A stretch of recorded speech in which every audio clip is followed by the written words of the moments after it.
청소년을 상대로 자살 예방 교육들을 할 때 사실 누구나 자살을 생각할 수가 있고 자살 고위험이 될 수도 있고 그렇기 때문에 또 누구나 자살 유가족이 될 수도 있다. 이것은 특정한 사람들만의 문제가 아니다 라고 이야기를 많이 합니다. 어떻게 하면 우리 사회에서 자살을 생각하거나 시도하거나 자살로 삶을 마감하는 분들을 줄일 수 있을까?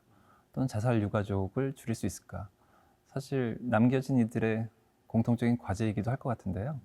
어떻게 하는 게 좋을까요? 일단 우리 가족은 나부터 먼저 이렇게 힘들어하거나 뭐 죽고 싶다 이런 말을 하거나 우울해, 힘들어 이런 말 할 때 그럴 때 관심을 좀 기울여 주는 게 좀 필요하고 또 사회적으로는 우리가 자살에 대해서 얘기하는 게 되게 좀 어렵고 거기에 대한 편견을 많이 갖고 있기 때문에 그러한 것들을 편하게 얘기할 수 있는 그런 분위기를 만들어가는 게 되게 중요하지 않을까 싶습니다. 그 마음이 100번 이해도 됩니다. 그런데 결국 힐링, 마음의 치유의 시작은 내가 내 경험을 드러내는 것으로부터, 표현하는 것으로부터 시작된다고 보았을 때 처음에 약간의 주저함도 있으셨을 것 같기도 하고 그럼에도 불구하고 용기를 내서 하면서 상처를 치유해 나가시는 것 같은데 혹시 좀 더 덧붙이실 말씀은 없으실까요? 말씀하신 것처럼 처음에 드러내야지 이렇게 생각을 했지만 막상 드러내려고 할 때 갈등이 있었죠. 어떻게 생각할까?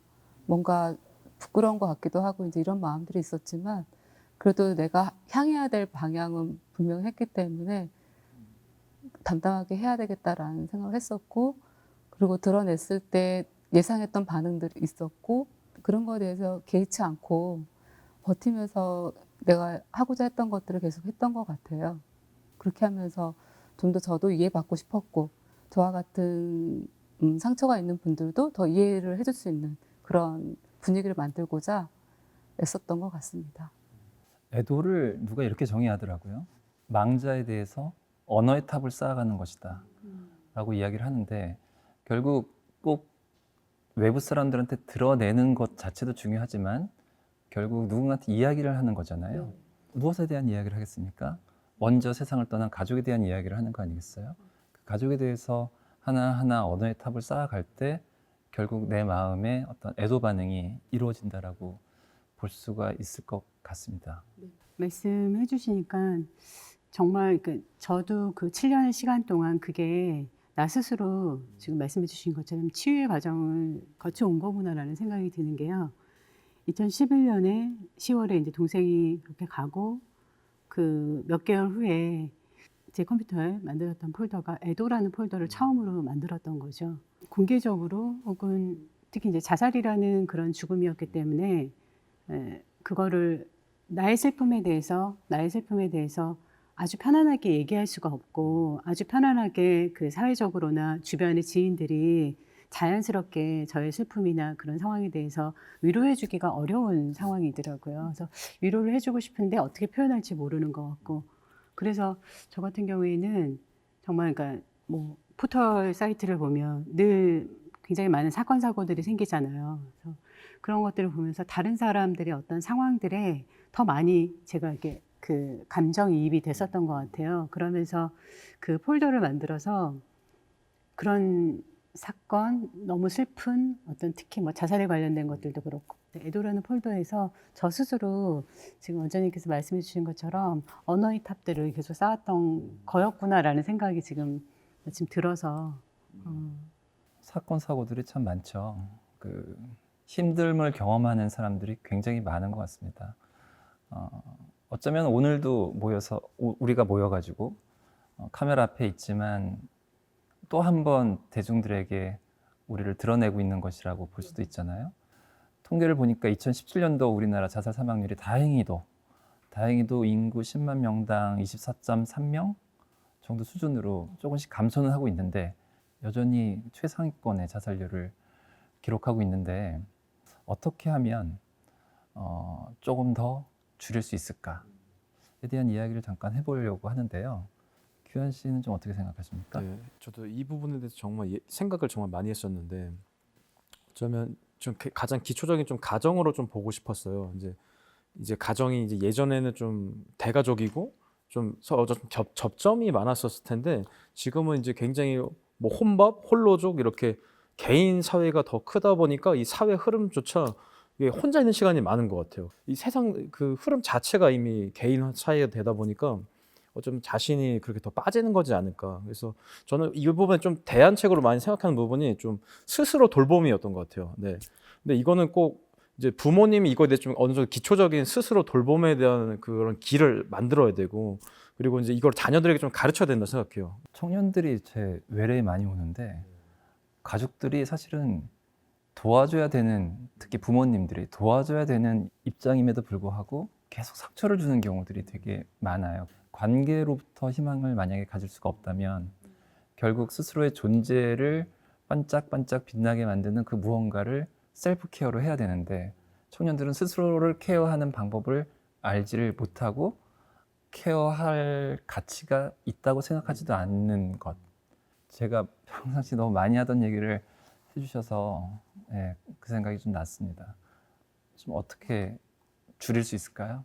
제가 만나는 많은 분들이, 예, 분들이 이제 되게 힘들어하거나 자살 사고를 갖고 있는 분들이 되게 많으신데 그런 분들을 만났을 때 제가 그분들 좀 삶에 조금이라도 의미를 갖고 실 하나라도 괜찮으니까 하나의 작은 의미라도 발견할 수 있다면 이 삶이 죽으면 끝나는 거지만 살아있기 때문에 우리가 경험하는 소소한 그 기쁨, 즐거움이 있거든요.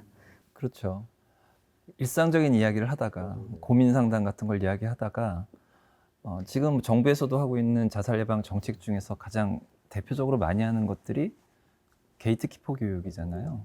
그 게이트키퍼 교육이 그 말하고자 하는 거는 결국 어떠한 그 이야기 내용 중에 뭔가 위험 사인이 있으면 그것에 대해서 적극적으로 관심을 가지고 잘 상담을 해주라는 거잖아요. 상담실에서뿐만이 아니라 전 국민이 주변 사람들에게 다 80%인가 90%인가 이상의 자살 사망자들이 돌아가시기 전에 어떤 사인을 보낸다고 합니다.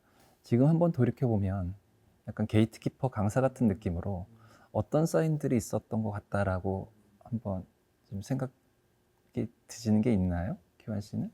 당시 그 누나 일을 좀 생각해 보면은 누나는 굉장히 좀 청결하고 뭐랄까 자기를 되게 잘 돌보는 사람이었어요. 근데 갑자기 어느 순간에 좀 현실을 더 이렇게 외면하고 가상현실 게임에 많이 빠져 있더라고요. 그리고 좀 잘 안 씻고 갑자기 그러면 이렇게 변화되는 모습을 보면서 좀 이렇게 어쩜 막 너무 이상하다 느끼기보다는 그냥 뭐 저럴 수도 있겠다 그냥 그렇게 느꼈던 것 같아요. 근데 나중에 이제 누나 죽고 나서 어머니께 들어봤는데 좀 더 디테일한 면이 있었다고 자세하게 누나가 그때 당시에 그 어떤 모 연예인이 이제 자살로 죽으면서 그걸 보고 자신 또한 이렇게 자살로 죽으면 어떻겠냐고 이렇게 엄마한테 물어봤다 하더라고요. 그러면서 아버지한테도 좀 긴 장문의 편지를 보냈었고 그 다음에 누나가 이틀 뒤에 이제 그렇게 졸업식 날 세상을 떠난 건데 어쩌면 잘 보면은 일상 가까이에 다 그런 변화된 신호들, 시기들이 다 있었더라고요. 어떻게 생각하면 또 너무 가까이 있기 때문에 그 변화가 크게 와닿지 않을 수도 있죠. 네. 좀 김동희 씨 같은 경우에는 어떠셨나요? 저는 동생이 그 문자를 많이 이제 몇 번 보냈어요. 그래서 예를 들면 퇴근 무렵쯤에 누나 오늘 뭐 소주 한잔 할까? 이제 그런 이제 톡들이 이제 오는 거죠. 그렇게 저한테 술 한잔 하고 싶어, 소주 한잔 하고 싶어라는 건 이야기하고 싶다는 거잖아요. 아까 규환 씨가 얘기했던 것처럼 일상이 그냥 둘만 모이면 그 자리가 상담의 자리가 되는 거였고 술 한잔 하면서 자기 힘든 얘기를 하고 싶었었는데 그때 그걸 계속 여러 번 놓쳤던 거죠. 변재현 씨는 좀 어떠셨어요? 그러니까는 저희 아버지는 돌아가시는 날 생전 안 하시던 곳 하셨는데요. 그때는 저는 이제 분가된 상태였는데 엄마한테 저기 애들한테 전화 좀 다 돌려달라고 했었는데 저희 아빠가 이제 술이 취한 상태였기 때문에 연결을 안 시켜줬었거든요. 이제 그런 것도 되게 안 하던 것들이었고 가장 간과를 했던 거는 저희 아빠가 나는 일찍 죽을 거다. 이 말을 너무 습관처럼 들었기 때문에 그게 그 위기감을 저는 몰랐던 것 같아요. 네, 몰랐었고 또 아빠가 돌아가시기 전에는 여튼 그 즈음에는 워낙에 잔소리도 많으신 분이시고 그게 다 애정이잖아요. 바꿔서 보면은.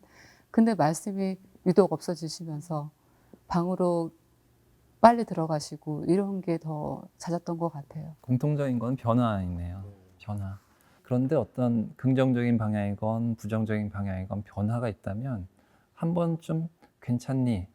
어때? 라고 질문을 던져보는 것으로부터 상담을 시작해 보는 거는 큰 도움이 될 것 같습니다. 네. 자살 유가족분들에게 드리고 싶은 메시지가 있다면 어떤 것들이 있을지 한 분씩 좀 여쭤보고 싶습니다. 저도 먼저 이야기를 시작하자면 같은 유가족 입장으로서 저희 집은 되려 그런 일을 겪고 나서 좀 쉬쉬하는 분위기였었는데 어쩌면 나도 이거를 쉬쉬하면서 누나를 이렇게 버려야 되나 그런 마음이 있었는데 버릴 수가 없더라고요. 내가 이걸 넘어야지, 극복해야지, 치유해야지 이런 것보다 그냥 아픔을 받아들이고 울면 계속 울고 도망치고 싶으면 도망치자. 내 마음이 가는 대로 가자. 그랬을 때 어떤 순간에 그것이 쌓여서 그것이 좀 더 넘어가고 계속 앞으로 가지 않았었나. 그래서 진짜 드리고 싶은 말씀은 그냥 아플 때 같이 아파하고 더 많이 울고 그때 나중에 분명히 웃을 일이 혹시 오지 않을까. 그때 그거를 계속 기대하면서 간다면은 분명히 좋은 햇빛이 온다고 그렇게 생각하고 있습니다. 네. 그렇게 생각해요. 슬픔에는 다 제목만큼의 시간이 필요하다고 생각하거든요. 잊으려고 노력하지 말라고 말을 전해달라고 얘기를 해요. 동생이 묻힌 곳에 그러니까 정말 산책하듯이 가요. 훅 하고 그냥 산책하듯이 가서 자연 속에서 또 있다 보면 위로가 되고 그때 꼭 가지고 가는 것이 책이에요. 동생이 이제 책들을 다 가지고 있기 때문에 그 친구가 접었던 뭐 페이지, 빨간 줄을 쳤던 거, 본인이 메모했던 부분들 그 부분을 가지고 가서 읽어주고 같이 좋아했던 음악들, 저랑 같이 들었던 음악들 들려주고 오고 그 유가족들한테 하고 싶은 얘기는 저마다 다 기질이 다르고 성격이 다른데 어떻게 3일 만에 그걸 다 단절할 수 있겠어요. 그냥 충분히 좀 시간을 갖고 한 땀 한 땀 애도해도 괜찮다고 얘기해주고 싶어요. 저는 보면은 애도의 시간을 갖지 않으려고 하는 분들도 있는 것 같아요. 네, 그래서 그냥 그걸 열면 안 될 것 같고 그것을 열게 되면 내가 소멸될 것 같아서 되게 내가 어떻게 될까 봐 두려워서 아예 열려고 하지 않는 분들도 계시거든요. 저는 열었으면 좋겠어요. 열어도 저희들처럼 살 수 있고 버틸 수 있고 생활할 수 있고 오히려 열었을 때 또 만나게 되는 그런 빛나는 것들이 있고 생생한 것들이 있거든요. 예, 그런 선물들이 있거든요. 그래서 저는 네, 용기를 내서 예, 받아들이고 마주하고 눌러서 없애려고 하지 말고 계속 경험으로 하라는 얘기신 거죠. 공통적인 내용들이신 것 같습니다. 네. 슬픔 속에 희망이 있고 아픔 속에도 행복은 늘 존재합니다. 진흙 속에서 아름다운 꽃을 피우는 연꽃처럼 자살로 사랑하는 사람을 먼저 보낸 유가족들, 비록 많이 아프지만 조금 더 행복해질 수 있지 않을까요? 오늘 이 자리에 함께 해주신 세 분께 감사드립니다.